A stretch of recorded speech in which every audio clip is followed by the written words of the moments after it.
Good afternoon, class. Today we're going to talk about the history of the Independence National Historical Park in Pennsylvania, Philadelphia. Let's start off with the great beginnings of the American Archimery in the historical park. Carpenter's Hall in 1774 delegates from the 12 colonies, except for Georgia, met in the First Continental Congress to consider how to respond to the Parliament and to threaten their liberties. In addition to that, the State House of Province of Pennsylvania, now Independence Hall, was the meeting place for the Second Continental Congress, beginning on May 10, 1775. And in 1776, Thomas Jefferson wrote the Declaration of Independence. Congress edited it, and on July 4th, Congress accepted it in the same hall. After the Articles of Confederation were ratified, the Confederation Congress met in the hall until June 21st, 1783. The Constitutional Convention met in the hall in May and through September 1787 and approved the Constitution in September 17.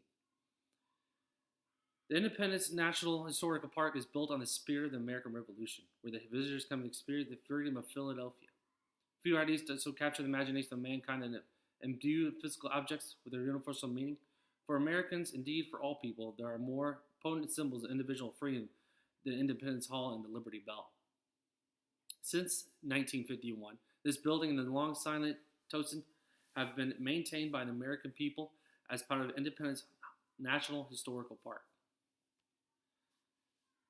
The park includes 3 historic blocks in the city of Philadelphia where the dream of freedom country of the independent citizens become a fact. Here are written 2 documents, the Declaration of Independence and the Constitution, on which the foundations of our countries rest. Here, from 1790 to 1800, when the Philadelphia was the national's capital, and the principle of governance based on the rights of individuals were first tested. Independence Hall, construction of the Pennsylvania State House, which became known as Independence Hall, began in 1732. It was a symbol of the national to come, and at the time, the most ambitious public building in the 13 colonies. Also, the building has undergone many restorations, notable from Greek Revival architect John Hempel in 1830 and by Committee of the National Park Service in 1950, returning to the 1776 appearance. Independence Hall is by very estimate the birthplace of the United States. It is within the walls of the Declaration of Independence was adopted. It was here the Constitution of the United States was debated, drafted, and signed. The importance of this specific building is to show the history of the actual people of the United States of America and the actual first start of the American Revolution. The document is the oldest federal constitution existent and was framed by a convention of delegates from 12 of the original 13 colonies. George Washington presided over the debate, which ran from May to September in 1787. The draft comprising a preamble and 7 articles was submitted to all 13 colonies and take effect with ratified by 9 states. On June 21st, 1788, New Hampshire and the 9th state approved it and became effective in March 1989.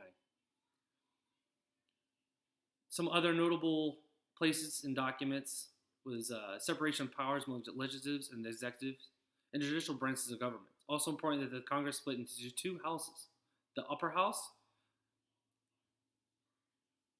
and the lower house. The first gave equal power to the states regardless of size, and the secondary proportional representatives according to size. You have to imagine the debates between the large and small states attempting to form a government favoring them. You also have to marvel that this compromise was reached at all, a tribute to the extraordinary minds that were working together to make a new nation that could survive and renew itself in the face of unforeseeable obstacles.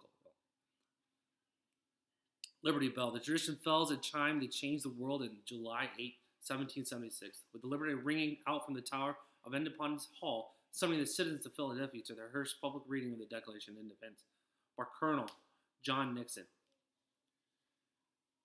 The Pennsylvania Assembly ordered the bell in 1751 to commemorate the 50th anniversary of William Penn's 1701 Charter of Privileges, Pennsylvania's original constitution. It speaks of the rights and freedoms valued by people all over the world. Particularly forward-looking were Penn's ideas on religious freedom, his liberal stance on Native American rights, and the inclusion of citizens of enacting laws. The Liberty Bell gained iconic importance in abolitionism in an effort to put an era to slavery throughout America, adopted it as a symbol. Also inscribed in the bells, the quotation by order of the Assembly in the province of Pennsylvania of the state of Philadelphia. Note the spelling of Pennsylvania was not at the time universally adopted. In fact, the original Constitution named the state as also spelled Pennsylvania. If you can get a chance to visit the second floor of Second Benedict Hall of Philadelphia, take a moment to look at the original maps on the wall. They too have the name spelled Pennsylvania. The Atlantic Ocean called by the name of that day the Western Ocean. And that is all I have today. Thank you.